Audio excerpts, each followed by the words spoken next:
one thing that became clear, no matter what the industry or what the brand, if you really want a breakthrough, every big breakthrough I've seen came from the ability of people to look outside their current environment to new places.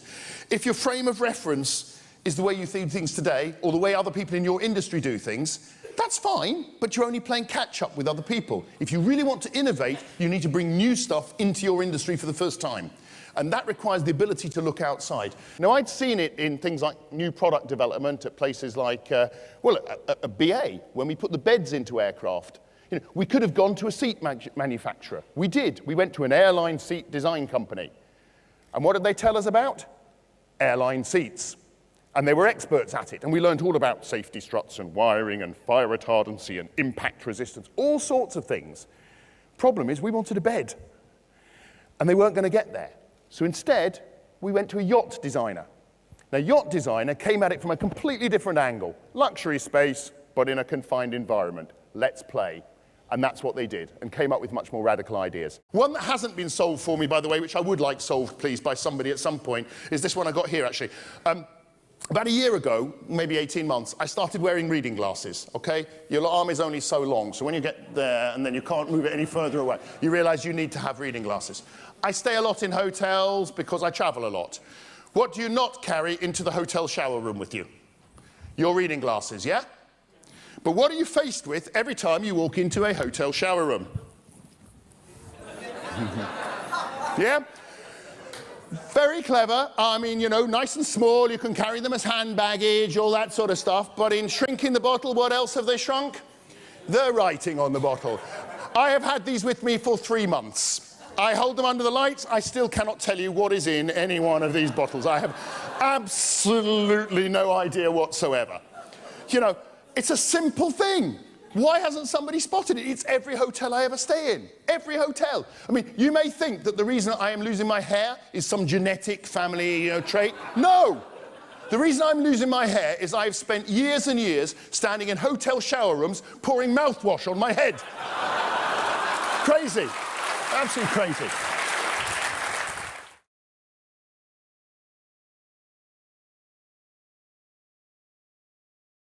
The more senior you go in the organization, the more important the decisions that you're making, yet actually, despite our best intentions, the further away you tend to get from the customer. And our job, both for ourselves as we get more senior, but also for the people in our organizations we are trying to influence, the chief execs or whatever, our job is to close that gap for those people.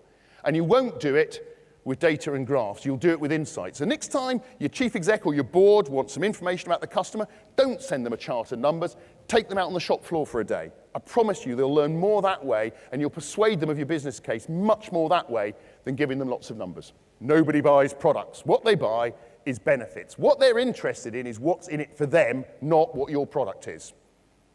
I thought, well, that's a bit strange. Let me understand that. Well, think about it. When you buy a Volvo car, what do you buy? You buy safety. Yeah? The roll bars and the airbags and all that sort of stuff are important, but they're part of the reason why the customer's going to believe in what's in it for them. BA dominated business class travel in the early 1990s, as you know, through the 1990s. They've lost it now, but in the 90s they did. Why? Because they were smarter? No. Because they were more creative? No. All they did, the only thing they did was ask themselves a different question that started with a customer benefit rather than starting with today's product. The more you move outside your own environment and look for analogies, the more creative you'll be. And that's the way you'll become innovative. Because innovation is about doing something different. Innovation is not about, let's do the same as everybody else, or let's learn from other people already in our industry. If they're in your industry and doing it, you're not going to get a competitive advantage by copying them. So you've got to find new ideas from somewhere else, and that means getting outside. This is a story about my 4-year-old son, which I'm going to finish with. And he was, I was traveling downtown in Edinburgh, okay? Now, he's a bit older than that now. He's now 15, but this is when he was 4, okay? Traveling downtown in Edinburgh, in my car, I've got a Van Morrison CD playing in my car. Now, for those of you not familiar with Van Morrison, rock music, okay? But uses a few folk, sort of traditional type of instruments in there occasionally. This particular track had a bit of folk instruments going on in there. Donald, 4 years old, in the back seat, strapped in his car seat. Daddy, what's that sound on the radio? I thought, oh, how do you explain a folk instrument to a 4-year-old when you're driving, he's in the back seat? I said, oh, it's a kind of musical instrument, Donald. Thought I got away with that. What kind of musical instrument? Came to the mouth. Oh, great. Right, okay, I'm going to have to get creative here. I said, right, Donald, imagine a Mars bar. He said, yeah.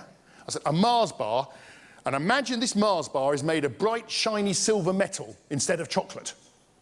He said, yes. I said, now, imagine you can put this Mars bar to your mouth sideways, okay? Bright, shiny silver metal Mars. And if you blow, it makes a sound. And if you suck, it makes a different sound. So you blow and you suck and you move it from side to side and you can play tunes on it, okay? It's kind of musical instrument.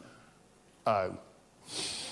So I thought, well, I said, Donald, look, just out of interest, why a few minutes ago, why did you ask about that particular sound on the radio at that moment? He said, well, nothing, Daddy. He said, it sounded a bit like a harmonica to me, but I wasn't sure.